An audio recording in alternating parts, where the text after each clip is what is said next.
Bonsoir donc à toutes et tous. Eh bien, écoutez, je suis très heureux de vous retrouver pour faire un nouveau point météo concernant l'évolution attendue au cours de ces prochains jours et notamment, hein, pour parler surtout de ce week-end, hein. Voilà, avec, figurez-vous, un petit risque orageux, hein, les premiers orages, en fait, hein, de la saison, on peut le dire. Alors bon, il y en avait eu quelques-uns quand même, hein, en février, hein, avec la tempête Nils. Il y en a même eu certains qui en ont eu même en janvier, hein, dans le sud-ouest, hein, donc voilà.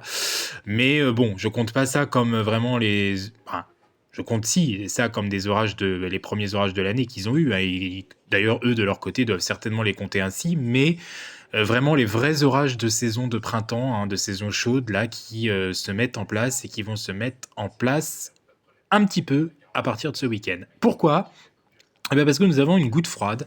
On la voit très bien ici, centrée sur l'Espagne, hein. C'est la goutte froide Regina, qui nous vaut d'ailleurs des pluies assez marquées depuis maintenant 24 heures, hein, sur le Languedoc-Roussillon, notamment sur l'Aude et les Pyrénées-Orientales, hein, des zones qui n'en avaient pas forcément besoin, hein.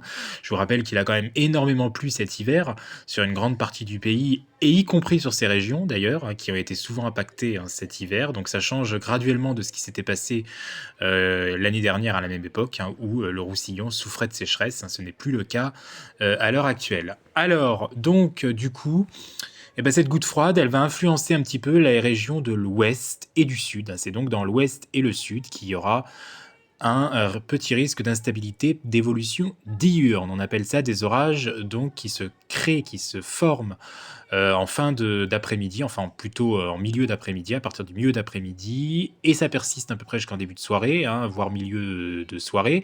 C'est des orages diurnes, hein, donc ils n'ont pas non plus une durée de vie hyper longue, mais là où ils peuvent se former, ils peuvent localement stationner, hein, un petit peu, vu qu'il n'y aura pas de vent, hein, donc voilà.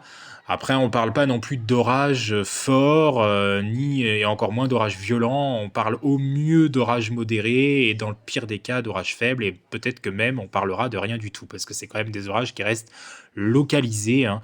Donc je peux pas vous dire exactement où l'orage aura lieu, mais il faudra suivre les radars de précipitations localement, hein, et puis les radars de foudre, hein, ils pourraient être utiles, hein, ce week-end dans l'ouest, hein, et notamment et dans le sud-ouest du pays, le centre-ouest et d'une façon générale le sud de la France, hein, la Méditerranée. Parce que malgré les hautes pressions qui sont quand même présentes, hein, on voit qu'on est plutôt dans des conditions cycloniques. Je vous l'ai dit, cette petite anomalie d'altitude qu'il y a sur l'Espagne engendre un petit peu d'instabilité quand même, hein, sur l'ouest du pays. Dans le nord et le nord-est, bah là, vous êtes complètement à l'écart de cette dégradation. Donc, sur les régions situées au nord de la Seine, vous ne verrez pas d'orage du week-end. Par contre, vous aurez toujours beaucoup de sable en provenance du Sahara. Donc, ça donne un ciel ocre et très blanc, très blanchâtre, très jaunâtre. Vraiment un ressenti un petit peu étrange, hein, qu'on connaît depuis ces 2, 3 derniers jours, là, avec des couchers et des levées qui sont magnifiques, hein, de ce soleil, hein, certes.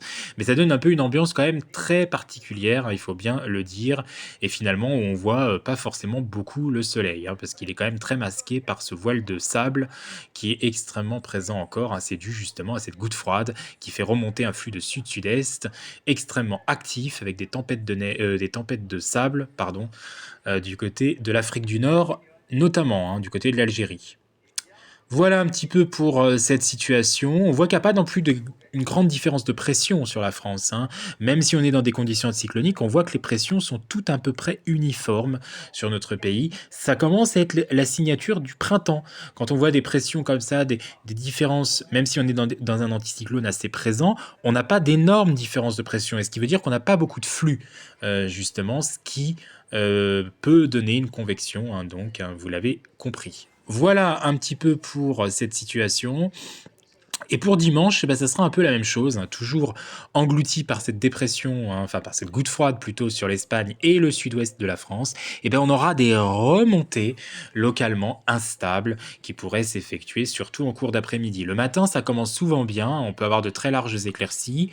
Si vous n'avez pas de brume, hein, résiduelle, on parle pas non plus de phénomènes de basse-couche très intenses comme en plein hiver, hein, on n'est plus dans ces conditions-là. Maintenant, ça y est, le soleil chauffe beaucoup plus haut. Petit à petit, il monte plus haut au zénith, hein, à cette époque de l'année. Mais voilà, on peut avoir ça. Et si vous avez ces phénomènes, bah, petit à petit, vous devriez retrouver des éclaircies, et c'est à ce moment-là que la convection peut se faire, d'abord à proximité des reliefs du Massif central et des Pyrénées, et ce risque qui s'étend ensuite sur la façade atlantique et l'extrême sud-ouest notamment. Voilà un petit peu pour cette situation globalement. Et puis pour le début de semaine, alors pour lundi, vous voyez qu'on a quand même une possibilité de retrouver davantage d'instabilité qui pourrait s'étendre sur les régions donc de l'ouest et même sur les régions centrales. Possiblement, ça va s'étendre davantage à partir de lundi sur les régions centrales. Il y aura davantage d'averses à caractère orageuse qui pourraient petit à petit se disséminer, rester disséminées certes, mais quand même être un peu plus fréquentes cette fois-ci pour lundi et s'étendre vers le centre. Voilà, je ne parle pas de la suite. Pour l'instant, il y a encore des divergences selon les scénarios.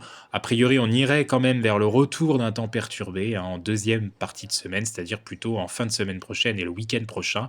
Il y a même des scénarios qui voient potentiellement une tempête nous frôler, notamment sur l'Angleterre. Mais bon, pour l'instant, on ne sait pas trop, on ne sait pas trop ce que tout cela donnera, donc il faudra revenir là-dessus, il faudra refaire des points au cours de ces prochains jours. Une chose est sûre, c'est que la douceur va persister, une grande douceur pour ce week-end. Nous serons facilement 6 à 7 degrés au-dessus des moyennes de saison. Nous restons, comme depuis maintenant 60 jours, largement au-dessus donc des valeurs de saison et des valeurs de référence pour cette époque de l'année. Voilà, et ça va persister la semaine prochaine, même si ça va très légèrement peut-être faiblir, ça restera largement au-dessus des moyennes. C'est justement pour ça qu'il y a les premiers orages de printemps. Un petit peu d'air frais, plus frais, un petit contraste thermique avec l'altitude, le sol qui chauffe un petit peu plus maintenant avec le soleil à cette époque de l'année, ça crée de l'instabilité, forcément ça crée les premiers orages possibles du printemps. On en reparle très vite. Bon week-end à toutes et tous et merci pour votre fidélité.